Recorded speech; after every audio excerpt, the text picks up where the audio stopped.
Assalamualaikum warahmatullahi wabarakatuh. Perkenalkan, nama saya Priyansa Jano.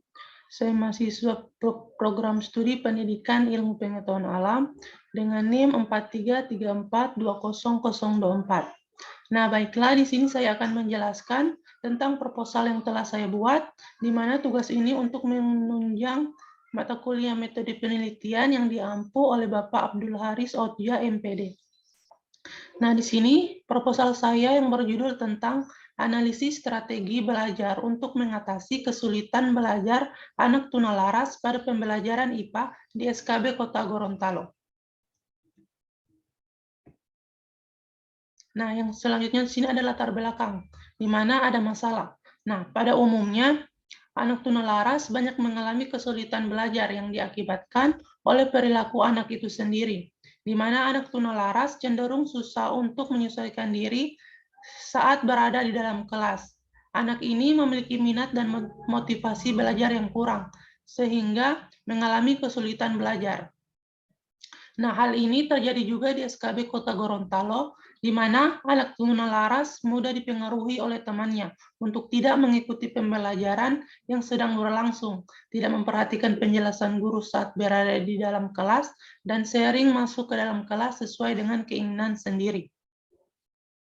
Nah, yang kedua di sini ada solusi masalah. Nah, salah satu cara untuk mengatasi kesulitan belajar pada anak tunalaras dengan menggunakan strategi belajar yang lebih efektif. Oleh sebab itu, guru ditantang untuk menerapkan suatu strategi belajar yang memudahkan siswa untuk memahami pembelajaran yang akan dijelaskan oleh guru tersebut.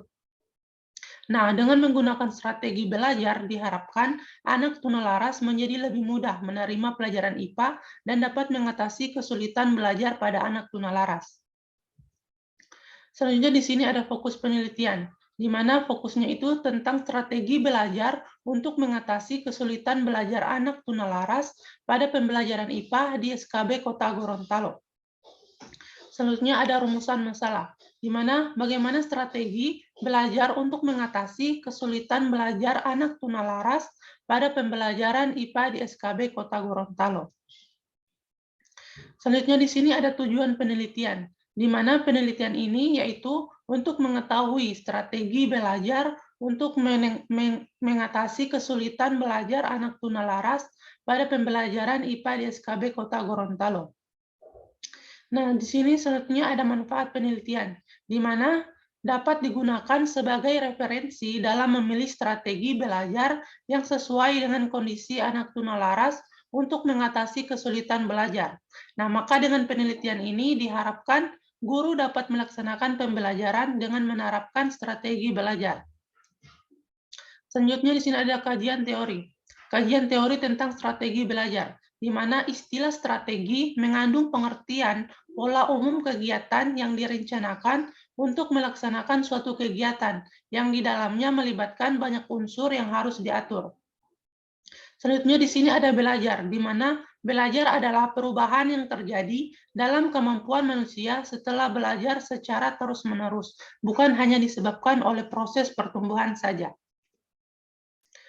Selanjutnya di sini ada kesulitan belajar, di mana kesulitan belajar dapat diartikan sebagai suatu kondisi dalam proses belajar yang ditandai adanya hambatan-hambatan tertentu untuk mencapai hasil belajar. Selanjutnya ada definisi anak tunalaras, di mana anak tunalaras adalah anak yang mengalami gangguan emosi dan tingkah laku sehingga anak mengalami kesulitan menyesuaikan diri dengan baik terhadap lingkungannya dan dapat mengganggu situasi belajarnya.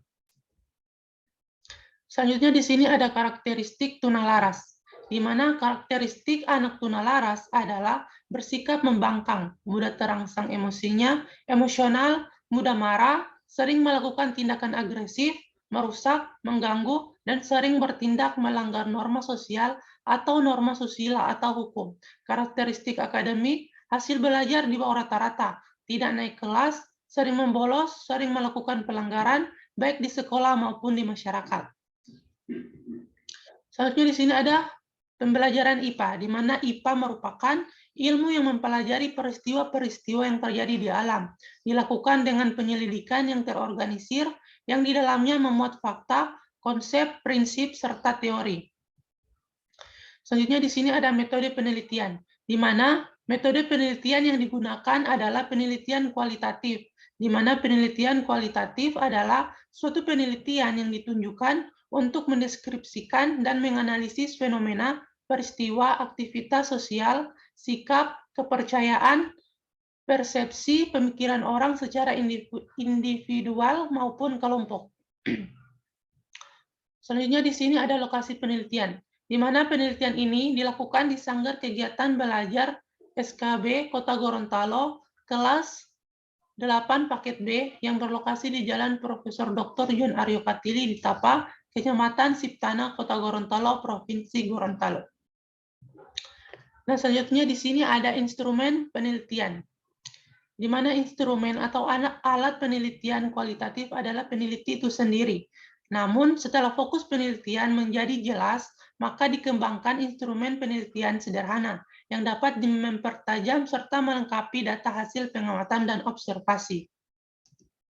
Selanjutnya di sini ada data, di mana data utama dalam penelitian ini adalah berupa hasil observasi dan wawancara, serta dokumen pelaksanaan pembelajaran mata pelajaran IPA yang dilaksanakan oleh guru di SKB Kota Gorontalo. Selanjutnya di sini ada sumber data, di mana subjek dalam penelitian ini adalah siswa kelas 8 paket B di Sanggar Kegiatan Belajar Kota Gorontalo. Adapun sumber data lain yang mendukung, yakni wali kelas anak tunalaras, serta wakil kepala sekolah, bagian kurikulum di SKB Kota Gorontalo, orang tua, serta kerabat siswa. Selanjutnya di sini ada teknik pengumpulan data, di mana yang pertama itu ada observasi, di mana peneliti akan mengamati dan mencatat setiap proses pembelajaran pada mata pelajaran IPA. Yang kedua ada wawancara, di mana penelitian ini peneliti akan mewawancarai guru, orang tua, dan kerabat siswa. Nah, yang terakhir di sini ada dokumentasi. Nah, di mana dokumentasi penelitian ini yaitu berupa foto, video, serta catatan lapangan yang diambil pada kegiatan belajar mengajar mata pelajaran IPA dari setiap pertemuan. Selanjutnya di sini ada teknik analisis data, di mana yang pertama itu ada reduksi data, di mana dalam tahap ini peneliti akan mereduksi data dengan membuat rangkuman, memilih hal-hal pokok, memfokuskan pada hal-hal penting, serta membuang yang dianggap tidak perlu dalam data yang dikumpulkan. Yang kedua di sini ada penyajian data. Nah, pada tahap ini, peneliti akan menyusun data yang relevan sehingga menjadi informasi yang dapat disimpulkan dan memiliki makna tertentu. Yang ketiga itu ada verifikasi data, di mana pada tahap ini peneliti akan menarik kesimpulan berdasarkan temuan dan melakukan verifikasi data. Nah, yang terakhir itu ada validitas data. Nah, dalam metode penelitian kualitatif, secara terbaik untuk menguji keabsahan data suatu penelitian, yaitu dengan jalan membandingkannya dengan berbagai sumber, metode, dan teori. Baiklah, itulah tadi presentasi dari proposal yang telah saya buat. Lebih dan kurangnya saya mohon maaf. Saya akhiri. Wassalamualaikum warahmatullahi wabarakatuh.